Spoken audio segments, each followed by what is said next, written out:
Hey everyone, welcome to our channel, Adventures of John and Jan, and our latest episode.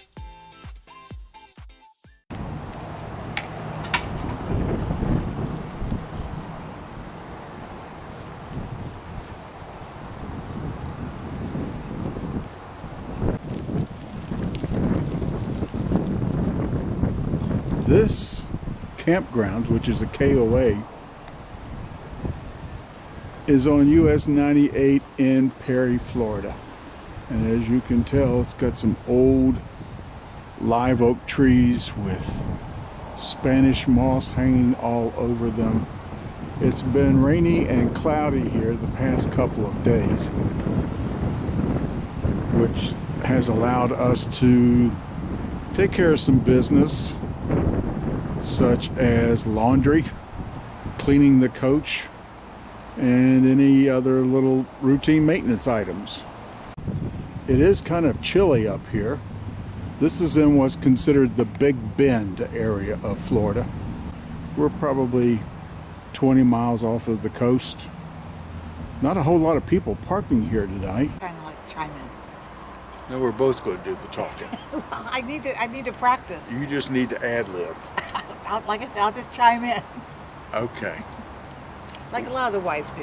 whatever. Okay. Hey everybody, we are trying to make our way to New Orleans, and in doing so, we left Cocoa on the 5th of February, moved over to Lakeland. To an FMCA rally.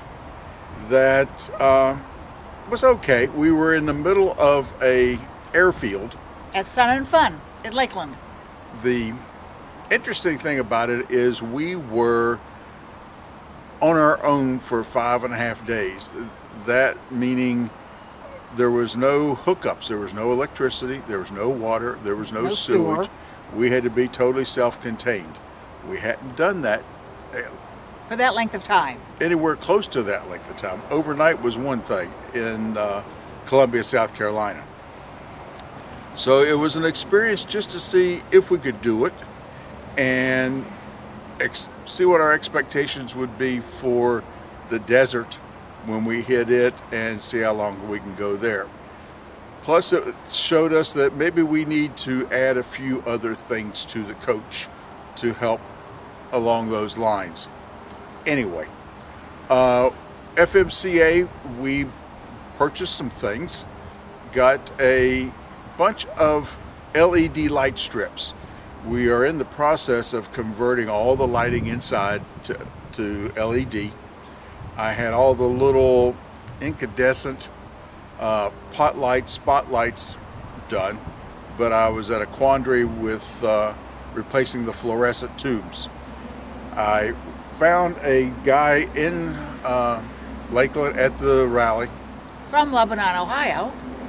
that made up these strips of LEDs to replace the fluorescent bulbs.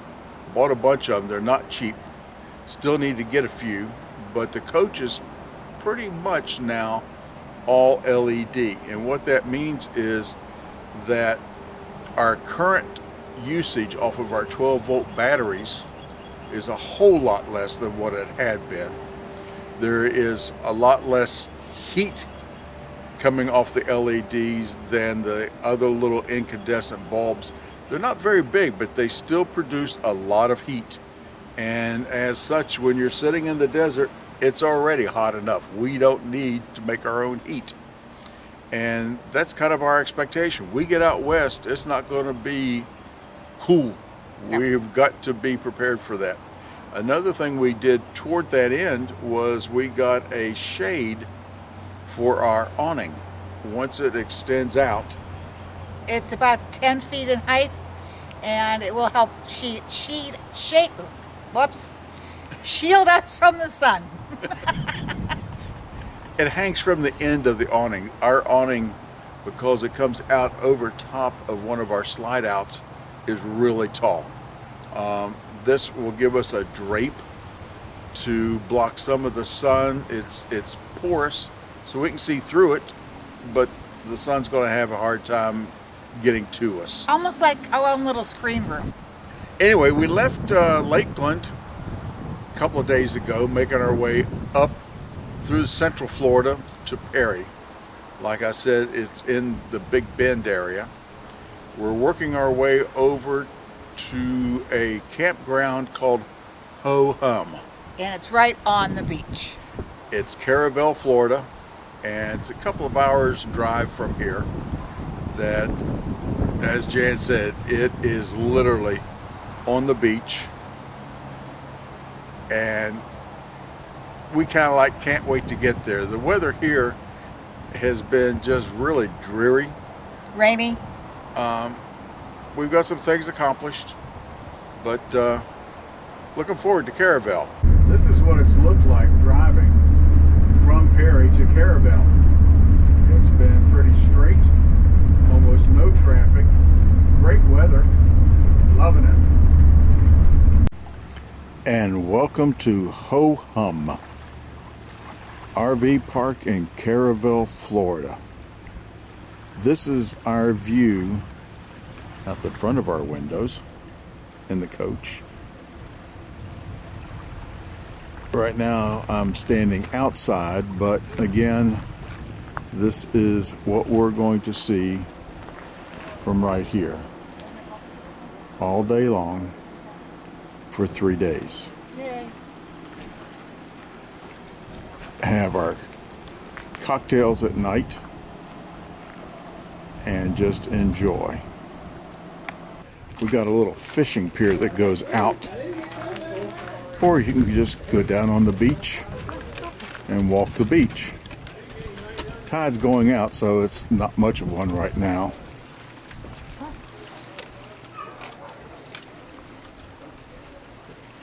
This will be Lucy's first time on a pier, so that's going to be interesting.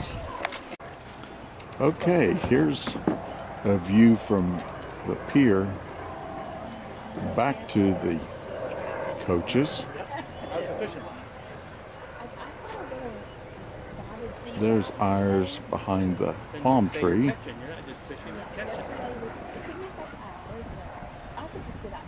Not a very big park, but Is he big enough to cook, or no? and it's kind of crowded. Not a whole lot of privacy, but the view and this just more than makes up for it. Now, where were we?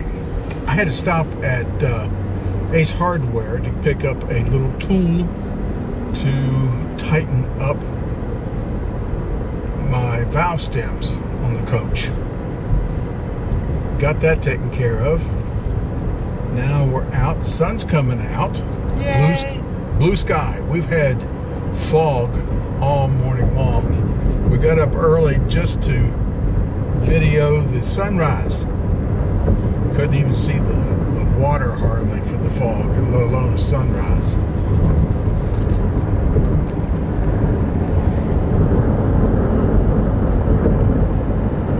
Nice little inlet river here coming in off the Gulf. The Caravelle River. Caravelle River. Every time I see that name, I'm thinking of the Howdy Doody show from the early 50s and Clarabelle the Clown.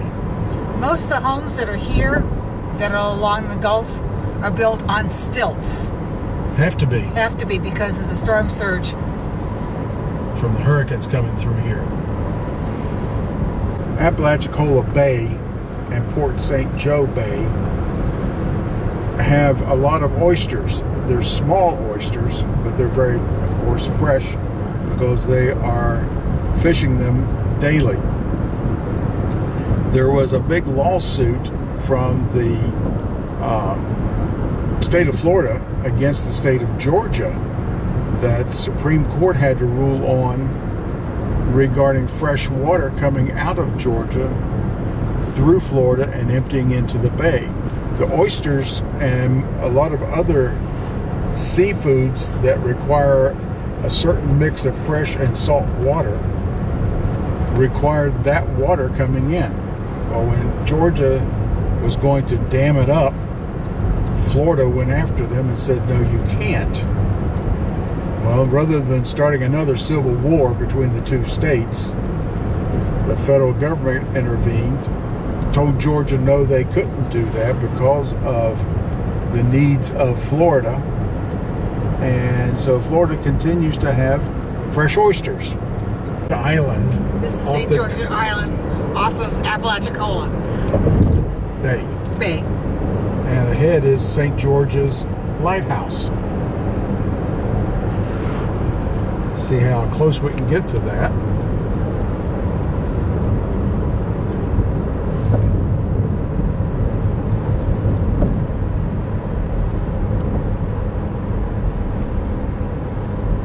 The uncommon Florida, St. George's Island. Well, most places around here are uncommon Florida. This is what they call the Forgotten Coast. And a Piggly Wiggly Express grocery market.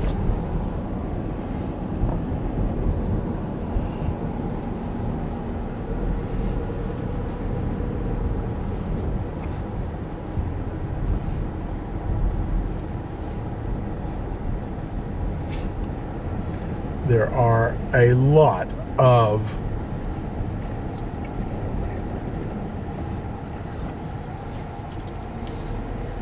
realtors around here because there's a lot of realty places.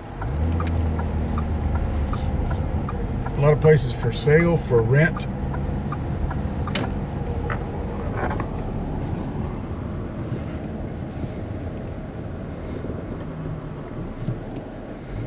All over the place.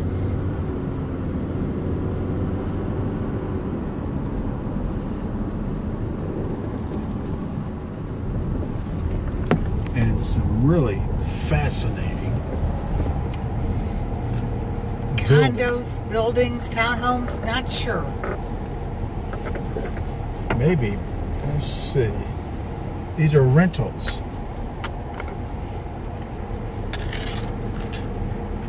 People have built them, bought them, whatever the case, and now they rent them out.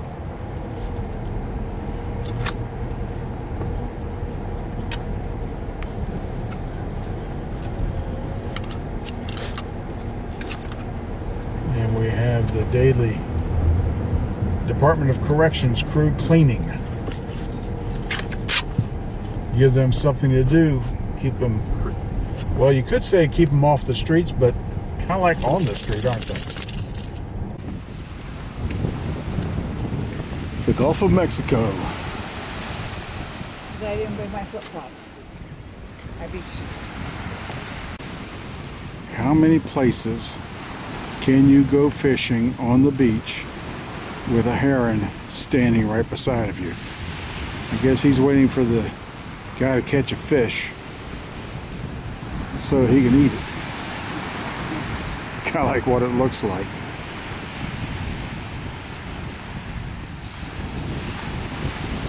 That looks like a catfish there.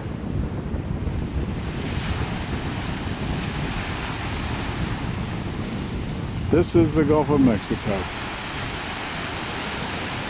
on a fairly decent warm day.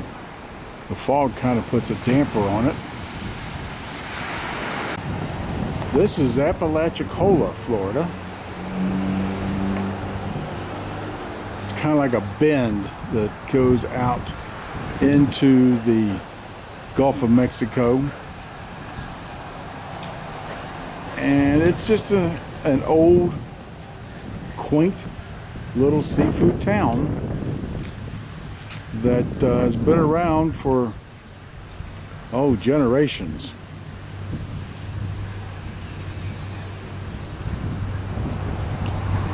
A lot of seafood, raw bars around here. Going to check out oyster bones for pets and their people.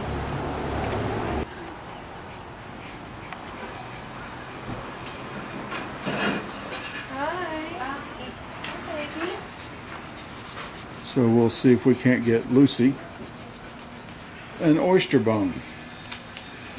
See if she likes seafood. Beach shops, cafes, Oyster City, raw bars. What more can you want in an old fishing town? Hey everyone, thanks for watching. We hope you liked our video, and feel free to leave a comment below. If you're watching on Facebook, please like and join. On YouTube, please subscribe to our channel. This way you get notifications whenever we add any new posts. Have a great day, y'all.